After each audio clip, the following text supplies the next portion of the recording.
Southern African बुशवेल्ड एक classic savanna है। यहाँ कई तरह के पेड़ पौधे उगते हैं। यहाँ चारागाहें भी हैं और छोटी संकरी और बड़ी पत्तियों वाले पेड़ भी, जिनमें इलाके के हिसाब से थोड़ा बदलाव नजर आता है। बुशवेल्ड बेशक घना जंगल ना हो, पर फिर भी ये पेड़ों और झाड़ियों के लिए एक खूब बड़ी भूल भुलैया है। यहाँ रहते हैं बहुत सारे जानवर, जिनमें से कई विलोपन का गंभीर खतरा झेल रहे हैं, जैसे कि ब्लैक राइनो। ये स्क्रबलैंड इनका आखिरी आशियाना है, इनकी इकलौती बची सैंक्चुअरी।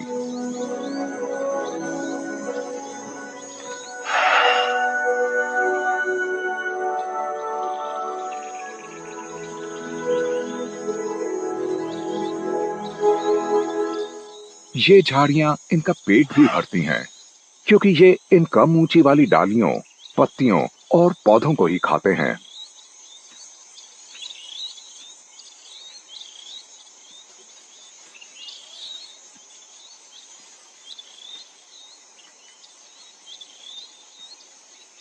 अपनी शानदार हॉर्न स्मेल्ट के जरिए ये ऐसे रसीले पौधों को ढूंढते हैं जो ठंड और बंजर साउथ की गर्मियों को झेल चुके होते हैं।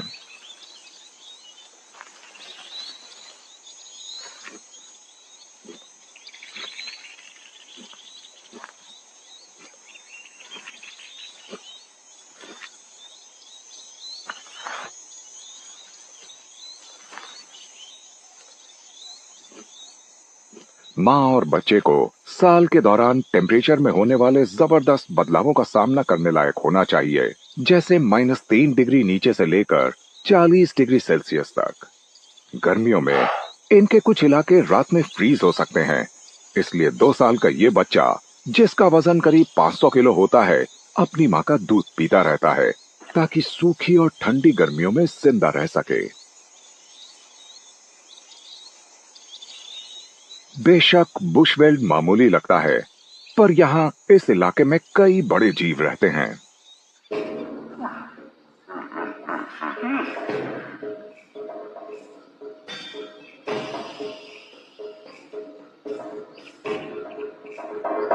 बफेलो, ज़ेब्रा और विल्डरबीस्ट इस इलाके में घूमते रहते हैं। कम पेड़ों वाले इस इलाके में उनका आना जाना लगा रहता है।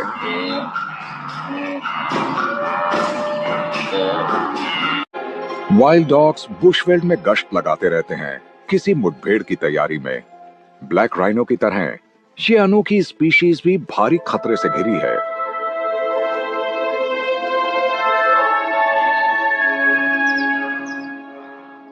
इस अनोखे इकोसिस्टम में सभी जानवर जीवन के ताने बाने से आपस में जुड़े हैं।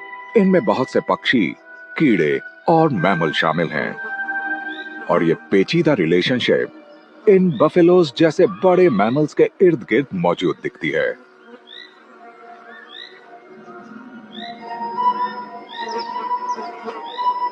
हजारों मक्खियां, पिस्सू और दूसरे पैरासाइट इनकी खाल पर रहते हैं, यहां तक कि इनके कानों और नाक में भी।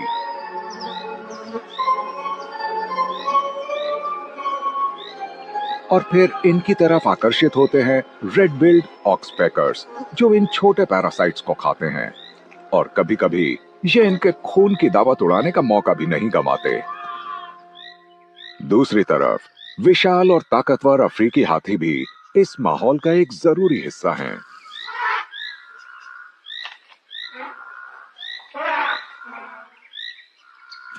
दुनिया में कहीं भी लैंडस्केप और वहां रहने वाले जीवों के बीच ऐसा रिश्ता साफ तौर पर नजर नहीं आता। अपनी जबरदस्त ताकत और ढेर सी खुराक के कारण हाथी अपने इस आशियाने के बड़े हिस्सों की शक्ल बदलते रहते हैं।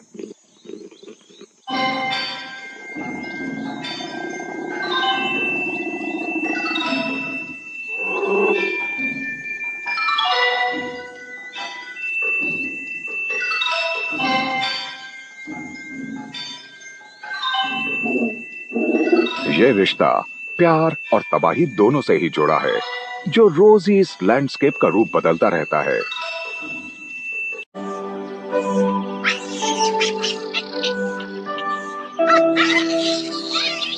ये मस्त मौला ग्रेवेट्स या अफ्रीकन ग्रीन या सवाना मंकीज खेल रहे हैं।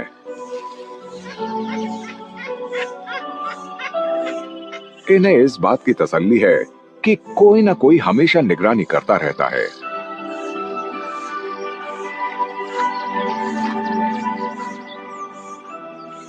पुराने दौर के ये बंदर इस अनोखे वुडलैंड हैबिटेट में खूब फलते फूलते रहते हैं।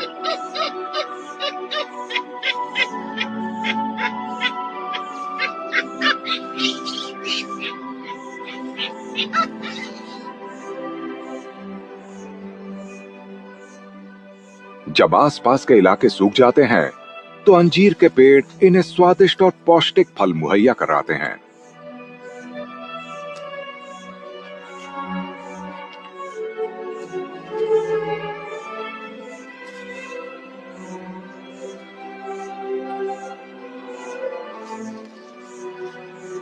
और ये इन तोहफों को कई तरह के पक्षियों के साथ प्यार से बांटते हैं, जैसे कि बार्बेट्स, टूराकोस और गिनी फाउल। ये जंगल की जमीन पर गिरने वाले फलों को मजे से खाते रहते हैं।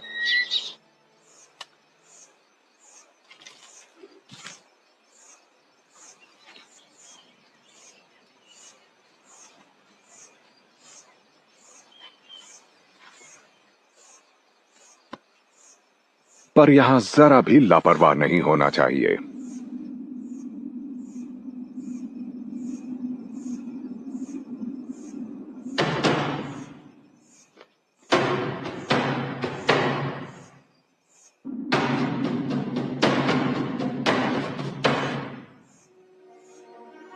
ये अफ्रीकन फिश ईगल वाकई खतरनाक होता है और ये ऊपर उड़ रहा है।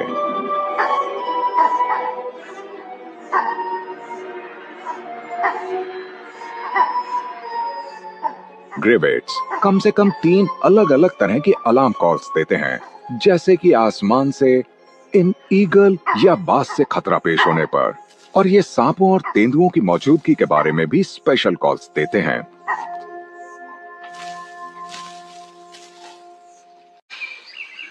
अपने कजिन ब्लैक राइनो के उलट व्हाइट राइनो का ज्यादातर समय छोटे मेडोज में चरने में गुजरता है।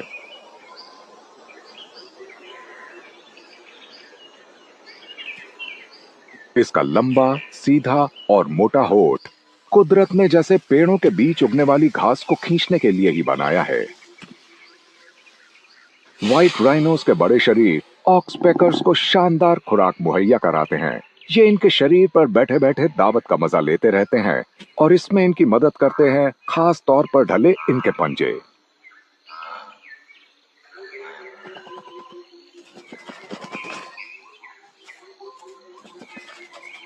अपने लंबे नाखूनों की बदौलत ये अपने इस चलते फिरते रेस्टोरेंट पर अपनी पकड़ बनाए रखते हैं, पर कहीं कहीं गड़बड़ भी हो जाती है।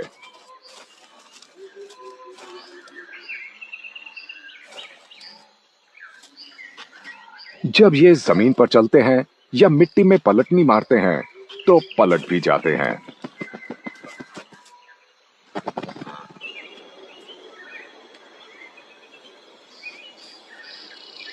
व्हाइट राइनो शांति से जीते हैं आमतौर पर।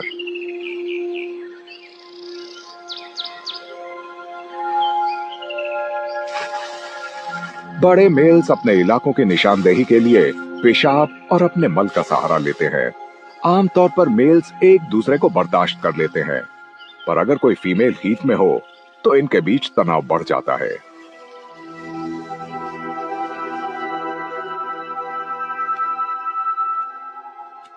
उसका ध्यान अपनी ओर खींचने के लिए इनके तेवर बदल जाते हैं। और अगर 2.5 टन वजनी जानवर 50 किलोमीटर प्रति घंटा की रफ्तार से दौड़ते हुए टक्कर मारे तो काफी चोट पहुंचा सकता है।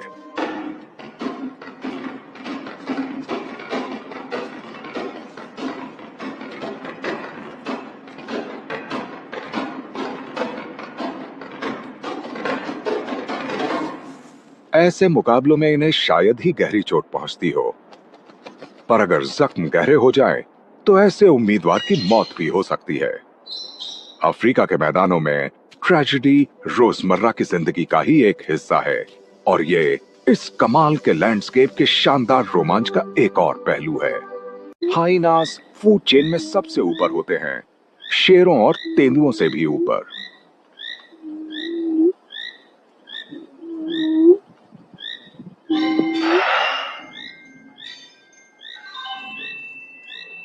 इस मेल राइनो को मुठभेड़ में जो घाव लगे थे उससे इसकी मौत हो गई और हाइनास और वल्चर्स अब इसकी दावत उड़ाने लगते हैं।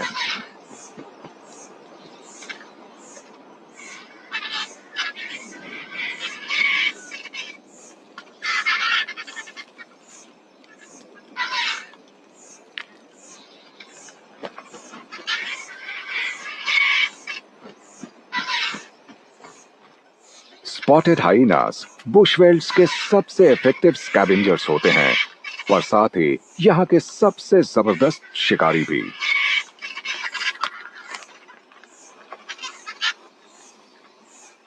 अपनी बदनामी के बावजूद ये अपनी खुराक का 80% हिस्सा खुद शिकार करके जुटाता है। ये अक्सर बीमार या मृत जीवों को चुनते हैं, जैसे कि ये राइनो।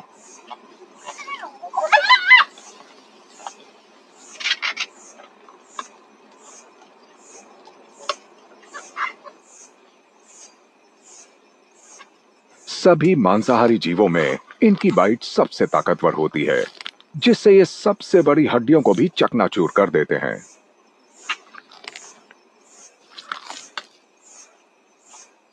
साथ ही इनके दांत भी बहुत सख्त होते हैं, तो कुछ ही दिनों में हाइनास का कोई झुंड वल्चर्स के साथ मिलकर इतने बड़े राइनो की बॉडी को ठिकाने लगा सकते हैं और इस तरह ये जंगल भी एकदम साफ सुथरा बना रहेगा।